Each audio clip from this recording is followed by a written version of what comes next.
الان کار امروزمون تموم شد، شیفتمون بیمارستان تموم شد. حالا داریم میریم بازار، میخوایم بریم خرید کنیم.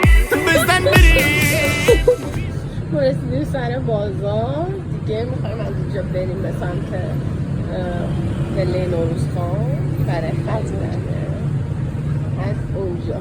از اونجا یه ذرم حالت ابریه بازار اومدیم، خیلی شلوغه ولی پر از انرژی مثبت. من خودم عاشق بازارگردیم، نمیدونم شما دوست دارین یا نه، ولی حتما اگر جاهای پر از انرژی رو دوست دارین یه سر بازار تهران بزنید.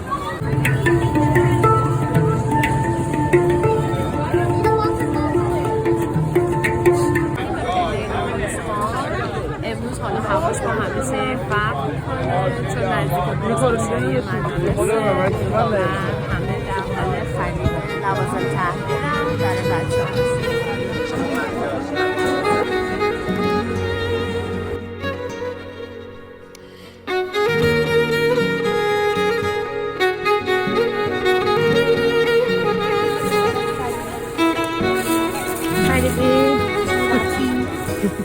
اینجا همش فقط پول میفروشه، الو و اقسام تولا.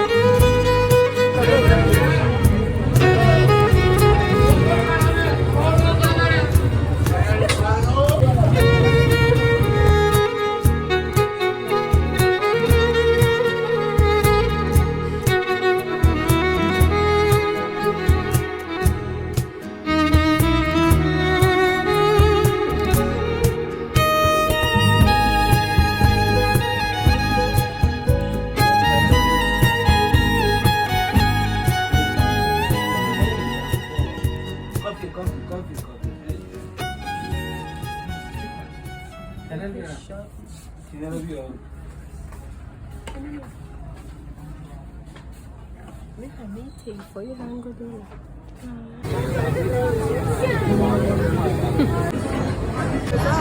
اینجا از این دانشمندش میکنیم خیلی خوشمزه است. من که دوست دارم.